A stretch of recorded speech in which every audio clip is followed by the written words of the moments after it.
हर हर महादेव दोस्तों, आज की वीडियो पर हमारी होने वाली है भू कानून पे। भू कानून हमारी कोई मांग नहीं है, यह हमारा हक है। जो यहाँ लोग रहते हैं हमारे उत्तराखंड में, हमारी देवभूमि में, इसको स्वच्छ और पर्यावरण को सुरक्षित रखने के लिए इसकी बहुत जरूरत है। और खासकर जो बाहर से आ रहे भूमाफिया हैं, इनको रोकने के लिए एक मुहिम है भू कानून। जो यहाँ का मूल निवासी है, जो सालों से यहाँ रह रहा है, सदियों से भी कह सकते हैं, उसके पहला हक इन जमीनों पे है और किसी के लिए कोई भी जमीन नहीं बेची जाएगी। इसके बारे में आप सभी अवगत होंगे। भू कानून क्या है और यह क्यों जरूरी है, इसके बारे में भी मैंने बहुत सी वीडियो बनाई हुई है, आप सभी इससे अवगत होंगे। दोस्तों, पिछले 28 जनवरी को भू कानून से संबंधित एक रैली निकाली गई थी उत्तराखंड के हल्द्वानी में। कुमाऊं द्वार जिसे कहा जाता है, यह उत्तराखंड का एक मुख्य कुमाऊं का द्वार है, जहां से कुमाऊं क्षेत्र के लिए सभी तरह की सामग्री या कहे यातायात के जो साधन है वो आपको यहां से मिलते हैं। तो इसीलिए इसे कुमाऊं का द्वार भी कहा जाता है। वहां एक रैली का आयोजन हुआ और हमारी सोशल मीडिया या हमारे कलाकार कहें ते होंगे भली भांति, मैं उनका नाम तो नहीं लूंगा, उनने 2-3 चीजें इस भू कानून के बारे में कही। जो इस रैली में सम्मिलित हो रहे हैं वह लोग के पास कोई काम नहीं है, वह निठल्ले हैं, एक उनका कहना यह था। और दूसरा था, अगर आवाज उठानी है तो उन लोगों के लिए उठाओ, उन महिलाओं के लिए उठाओ जिन पर अत्याचार हो रहे हैं। दूसरी बात उनकी ये थी, मैं इस बात से बिल्कुल एग्री करता हूँ। और तीसरी बात जो उन्होंने कही कि क्या करोगे भू कानून का, क्या करोगे इन जमीनों का। तो ये 3 चीजें उन्होंने कही। मैं विस्तार पूर्वक इनका जवाब उनको देने की कोशिश करूंगा। अगर आपको लगता है कि मैंने सही तरीके से उनके इन प्रश्नों का जवाब दिया है तो वीडियो को शेयर करना न भूलें। चैनल पर पहली बार आए हैं तो चैनल को सब्सक्राइब जरूर कर लें। तो आइए वीडियो शुरू करते हैं और देते हैं उनके कुछ बातों का जवाब जो उन्होंने पूछे थे और अपनी वीडियो के जरिए उन्होंने सोशल मीडिया पर फैलाया था। किस तरह से भू कानून में जो भी लोग गए हैं वह निठल्ले हैं, उनके पास कोई काम नहीं है। तो आगे हम वीडियो में उसके बारे में विस्तार से बात करते हैं। तो आइए वीडियो शुरू करते हैं। देवों की भूमि ऐसी जिसमें अनुभव स्वर्ग के जैसा। दोस्तों, भू कानून पे पहली बात मैं ये कहना चाहूंगा, जमीन बिक जाएगी, पानी बिक जाएगा और आप भी बिसलेरी का पानी पिएंगे अगर भू कानून नहीं आया। हवा तो आपको वैसे भी अभी तो शुद्ध मिल रही है, कुछ टाइम बाद आप अशुद्ध लेने के आदी हो जाएंगे। नदियों का स्तर आप जैसे और जगह और शहरी क्षेत्रों में देखते हैं, वैसा ही नदियों का स्तर आपको देखने को मिलेगा अगर भू कानून उत्तराखंड में लागू नहीं होता। इसके सबसे बड़े जो मुख्य मुद्दे हैं वह यह हैं। अब दूसरी बात जो उन्होंने पूछा, पहली बात मैं उनकी वही कोट करूंगा जो उन्होंने सबसे भारी बात बोली थी कि जो महिलाओं पर अत्याचार होते हैं उसके खिलाफ आवाज उठानी चाहिए, उसके खिलाफ आवाज क्यों नहीं उठाते लोग। तो पहली बात, वो एक बहुत बड़े मंच तक पहुंचे हुए हैं जिन्होंने यह बात बोली।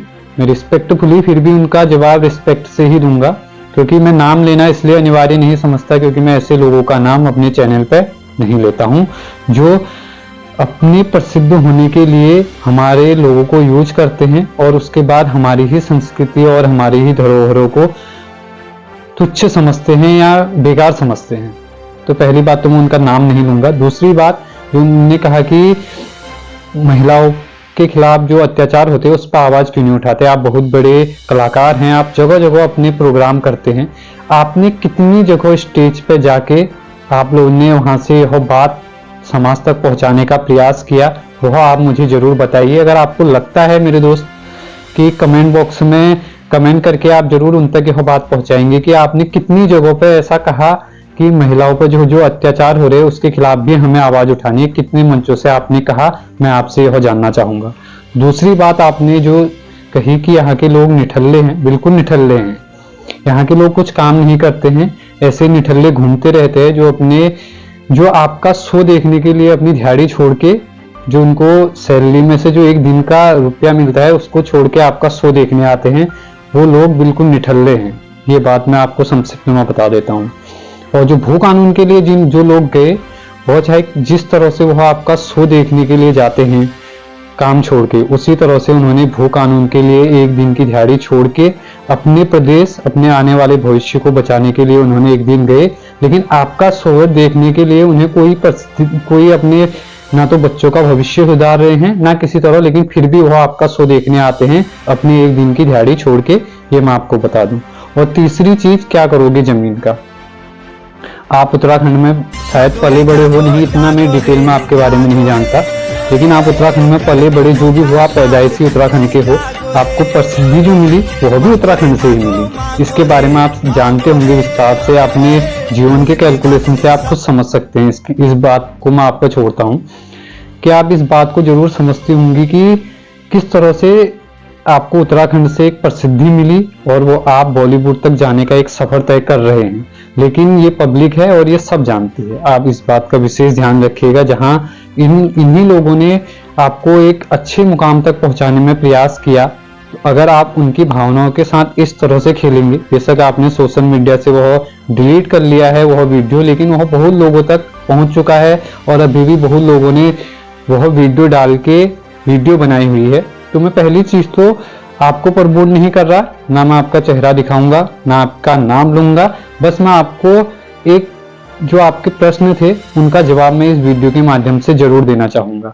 अगर आपने जहां महिलाओं के मुद्दों की बात उठाने की इस बात से मैं बिल्कुल सहमत हूं, लेकिन आपने कितने स्टेजों पर जाके अपने प्रोग्राम से पहले या अपने प्रोग्राम के बाद महिलाओं को आगे बढ़ाने के लिए, महिलाओं पर हो रहे अत्याचारों को रोकने के लिए कितनी आवाज उठाई, वह आप मुझे जरूर बताइएगा इस वीडियो के माध्यम से। और मैं सभी अपने दोस्तों से निवेदन करूंगा, अगर इस वीडियो में आपको लगता है कि मैंने उनके जो उन्होंने बातें कही थी उसका उनको सही जवाब देने का प्रयास किया है, तो वीडियो को उन तक जरूर पहुंचाइए और वीडियो को अधिक से अधिक लोगों तक शेयर जरूर कीजिए। मेरा मकसद अपनी संस्कृति, हम, क्योंकि भू कानून तो हमारा हक है और उसे हम लेके रहेंगे। सरकारें आती जाती रहेंगी, सरकार आज बीजेपी है, कल कांग्रेस आएगी या फिर कोई दूसरी पार्टी बनेगी तो वो आ जाएगी, इससे कोई फर्क नहीं पड़ता। लेकिन जो हमारा कानून है वो हमें हिमाचल में है तो हमें भी मिलना चाहिए, क्योंकि यह एक जरूरत है हमारी। क्योंकि अपनी नदियों को, अपने धार्मिक स्थलों को, अपनी प्रकृति को अगर बचाना है तो हमें भू कानून की सख्त आवश्यकता है। इसके बारे में सरकार जरूर सोच रही है और बहुत जल्दी ही वो इस पे बिल लाएगी, ऐसी मैं उम्मीद करता हूँ। ये हमारी लड़ाई किसी और व्यक्ति विशेष के लिए नहीं है, कोई भी व्यक्ति कहीं से बाहर से आके यहाँ रहना चाहता है उसके लिए यह लड़ाई नहीं है। वो अपनी जमीन खरीद सकता है, वह उसके लिए है जो भूमाफिया बाहर से आके कम दामों में अपनी यहाँ जमीन अभी खरीद ले रहे हैं, कुछ टाइम बाद उसको रेट बढ़ा के वह जमीन को बेच देंगे। उनके खिलाफ हमारे यह भू कानून और मूल कानून 1950 की लड़ाई है। इससे आप सभी अवगत होंगे। इस बारे में मैंने वीडियो बनाई हुई है, उन वीडियो को भी मैं इंडी स्क्रीन, नीचे डिस्क्रिप्शन और ऊपर आई बटन पे फर्स्ट से लास्ट तक देने की कोशिश करूंगा। आप वहां से पूरे विस्तार से भू कानून से संबंधित जानकारी प्राप्त कर सकते हैं। दोस्तों, वीडियो में मैंने उस सोशल मीडिया जो कलाकार है, दोस्तों वीडियो किसी और के पास न पहुंचे कोई फर्क नहीं पड़ता, उस व्यक्ति के पास जरूर पहुंचा दीजिएगा जिनने हमारे भू कानून के बारे में यह सोचा कि वह सिर्फ उनके दम पर हम यह लड़ाई जीतेंगे। उनकी यह गलतफहमी है। हमारे प्रदेश में ऐसे लोक कलाकार बहुत हैं जो सत्ता परिवर्तन तक करने का सामर्थ्य एक गाने के माध्यम से रखते हैं। तो ऐसे ही लोक कलाकारों को हमेशा हम प्रणाम करते हैं, लेकिन आप जैसे लोक कलाकारों को हमारा मकसद है कि आप जरूर समझें इस चीज़ को कि लोगों के भावनाओं के साथ कभी ना खिलवाड़ हो। जुड़े रहे देवभूमि इंडिया के साथ।